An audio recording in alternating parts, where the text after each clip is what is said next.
درسي دقدمي تكفى برنوت أخلاقه. بسم الله والصلاة والسلام على رسول الله وعلى آله وصحبه ومن والاه. أما بعد، السلام عليكم ورحمة الله وبركاته. برنوت أخلاقه متدرين كنيا راء السكينة تسقبي كنجروتا. السكينة الطمأنينة والاستقرار والرزانة والوقار. سكينة كان جدمو تسكباو جيكمو دبني اتتو مدالما تأو سوتا جتشو جتشارة. المهم تسكبي جتشو ما قبابانسا. هي الطمأنينة والوقار والسكون الذي ينزل الله في قلب عبده عند اضطرابه. سكينة وانت جرمو يوكين تسكبي وانت جرمو yeroo garbichi rabbii tokko kinnamni tokko yeroo ni jeeqamu tarii sodaa waan ta'e tokko irraa ka'uutiin yeroo qalbiin isaa silaa jeeqamu waan akka ni tasgabbaa'uuf rabbiin isaaf kennu tokkotu xumaaninaa yookiin sakiinaa jedhama. isa kana ilaalchisee maalummaa isaas ta'ee eessaa akka inni dhufu rabbiin hin dubbata. فأنزل الله سكينته على رسوله وعلى المؤمنين. هو الذي أنزل السكينة في قلوب المؤمنين. ربيني تسقبي في سبراته إرجما سارتبوس أكسما تسقبي سا إرجما سا في مؤمن توتا فكن قلبي مؤمن توتا كيسة تسقبي إسكا إسنا ربيني جد. وقار جتشوني حالنا ما تكو كان إني اتين سوتا يوكين سبتين سارغتي يوكين چمين أرغتي وانجرورتي تسقبي دان ديمتو أكنا جدما. ثم أنزل الله سكينته على رسوله وعلى المؤمنين. در ورانا رت قاف جر سداتني سان التلفاتي هم ندينا جباتو ربين تسقبي إرجما سافي مؤمن توتا رتبو سجلا قاف جري هلقا دقا كيس جران ربيني. فأنزل الله سكينته عليه وأيده بجنود لم تروها. تسقبي سابو سيفي توتا ورانا جرهن أرجنين يوكين أمو ورانا جرهن أرجنين إسجابيس هم نكنيف أكني تسقباو تاسيسي جتشودا. ربين بكا غراغرات وانتوتا غراغرا كيستي ارجما ساتي في صحابوتا تسقبي سانيف كناتور ربيني. لقد رضي الله عن المؤمنين إذ يبايعونك تحت الشجرة فعلم ما في قلوبهم فأنزل السكينة عليهم. ربين جالتي جرا مؤمن توتر قاف جرمك جلت واداسيف قلن سنة إسان الرجالتين وان قلبي جراك يسجروا بيك تسقبي إسان الرتبو سيجد.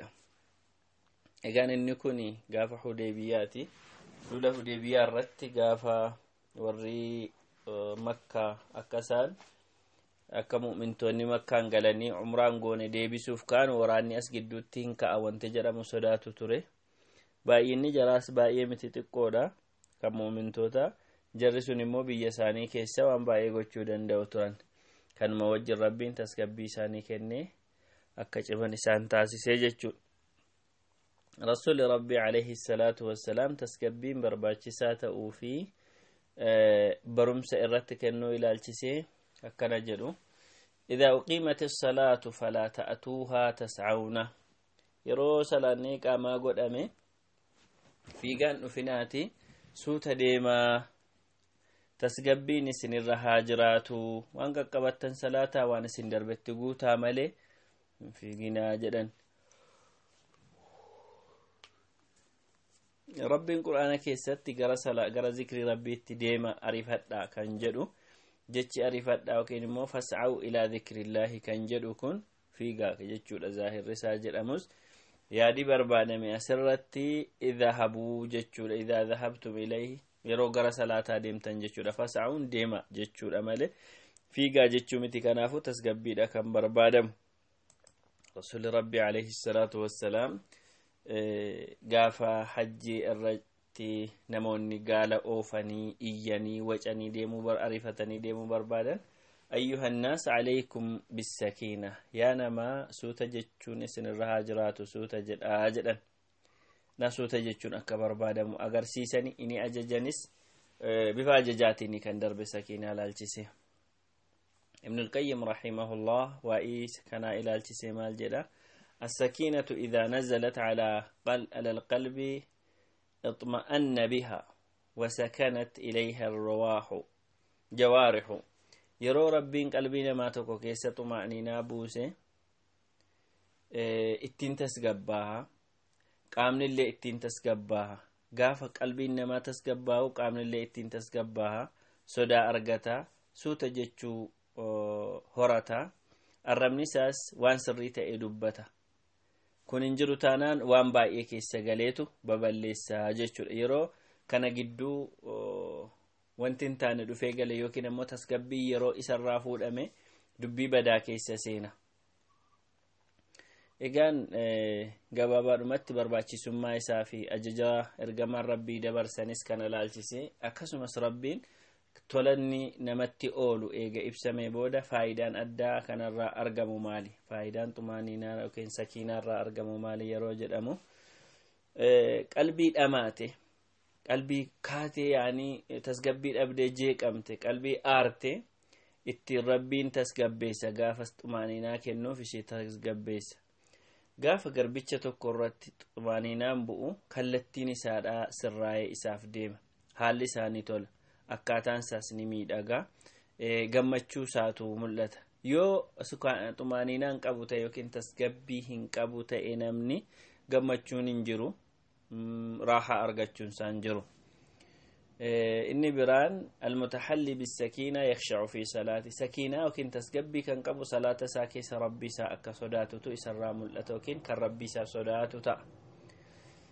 فرين تسجبي الرارقمون جالل ربي أتي أمو جالل نما ترقت نما تسجباو دانغان دبر واني سرا إيقمو ملكا بران هجني وانتهن دي كاسي بلي سنغوني namni ni jaalataanii jechuudha. Sakiinaa qabaachuu yookiin xumaaninaa qabaachuun rakkoolee dhufan danda'uuf baadhachuu irratti nama gargaara. Akkasumas wanti guddaan maalinni yeroo wanti nama dallansiisu bakka baay'ee ulfaataa ta'etti nama mudatu dallansuu ofii obsanii qabachuuf nama gargaara. Ni guddaan isa kanaa jechuudha.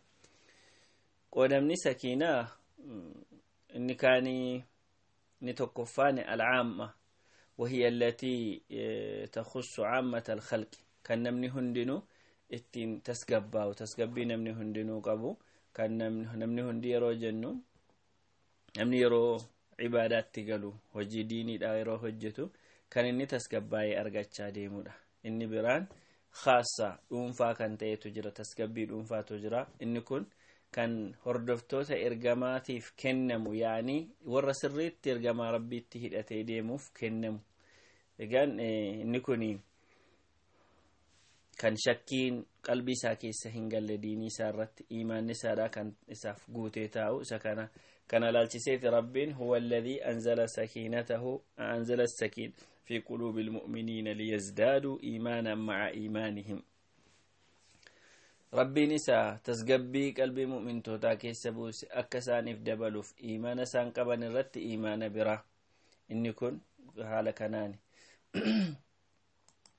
isa kana laalchisee fakkeenyota garaagaraa fi sadarkaa garaagaraatu jira أعلى مراتب السكينة وأخص أقسامها هي سكينة الأنبياء إني أولانان تسقبي لالشيء إني أولانان تسقبي أنبيوني أرغتن قبنيدا فكينيتا إسارة نبي إبراهيم عليه السلام قافا جر إبدت دربة إبدت دربميت مديمات ربي سرى إيمان قوتوان قبوف تسقبي الآن كان إني دربمي دقيتش جاي ربين إبدتش سنة وانا برات جلا جيجيري في أرسق الفتشيس قام برا وانت موسى داف أرقم عليه السلام rakkooleen isa mudataa turan kan inni achirratti tasgabbaa'e hundumtu kan ambiyootaaf ta'u malee namoota biraatiif sammuudhumti namaa waan hin yaanne ta'a jechuun.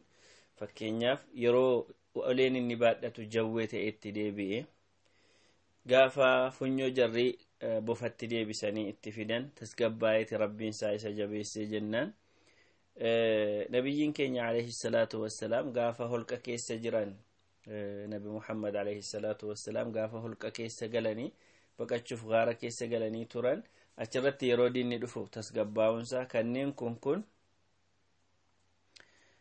kana bichaa miti kan rasuula rabbi alayhi salaatu wassalaam gaafa diinni itti marsee ajjeesuuf ka'u duula badri irratti duula hunayn irratti duula khandaq irratti kan biraattis kun hundumtu waan sammuun dhala namaa tokko madaaluu yookiin tilmaamuu hin dandeenye waan ulfaataadha jechaadha.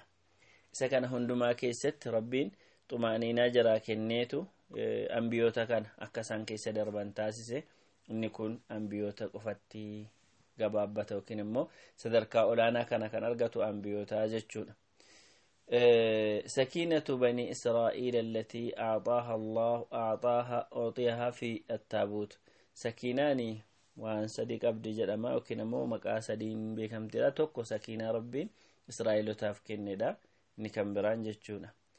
hiya allatii تنطق على لسان محدثين سكينة إن كان بران مو ورا ليس في هي شيئا يملك إنما هي شيء من لطائف صنع الحق والرب الترجمة نموت دبة نفتسكب رب كني في جنان وري دبة حديثة برسيسة والرديسة وكنمو نموني حكمة دبة كان رب نساني كنو جرما إن بران هي التي نزلت على قلب النبي يعني bakka sadiitti qoodanii kan laalan deebisanii haala kanaan gabaabaadhumatti sakiinaan kan ambiyootaa sadarkaa olaanaadha.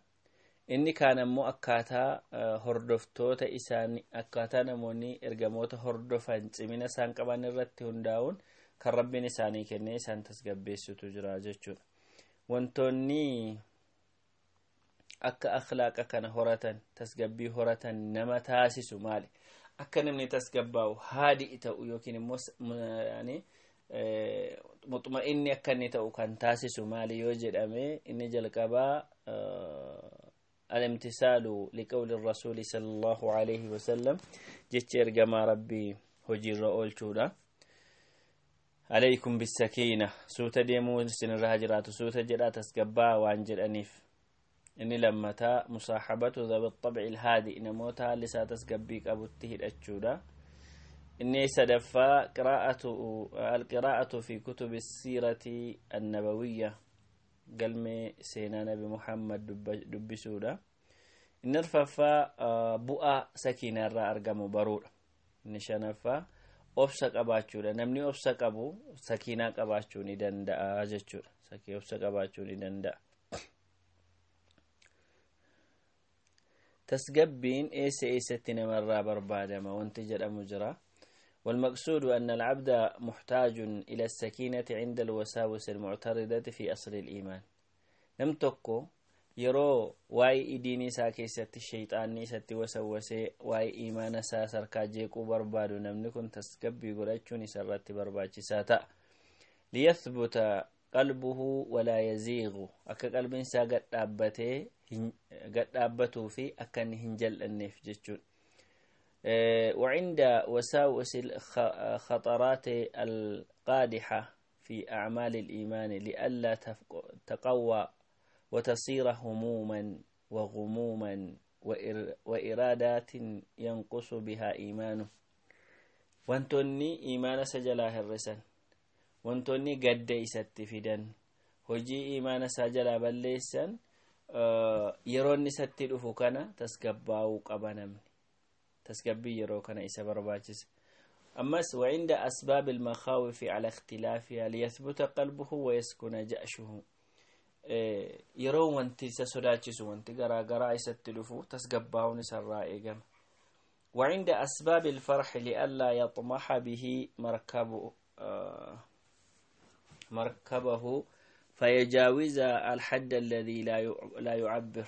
نمني توكو يرو قمتشون إسا اتباعيتس xumaaniinaa isa barbaachisa tasgabbii isa barbaachisa namni gaafa gammachuu garmalee gammadu daangaa darba xumaaniinaa dhaba of wallaalutti dhufa yeroo kana keessa tasgabbaa'uuti sarraa barbaachisa akkasumas وعند هجوم الأسباب المؤلمة على اختلافها الظاهرة والباطنة wanti qalbii isa cabsu wanti qalbii isa madeessu isa dhukkubsu tokko yeroo isatti dhufe isatti duude kan mul'atu isaa ta'uu kan dhokatu yeroo kana namni xumaaniinaa isa barbaachisa imaana isaa irratti yeroo jeeqamu hojii imaana isaa jalaa balleessu irratti yeroo jeeqamu yeroo sodaan ta'e itti dhufu yeroo baay'ee gammadu yeroo wanti isa dhukkubsu isa miidhu balaan ta'e tokko isa mudate isa dhukkubsutti dhufu bakka kanatti tasgabbiin baay'ee barbaachisaa jechuudha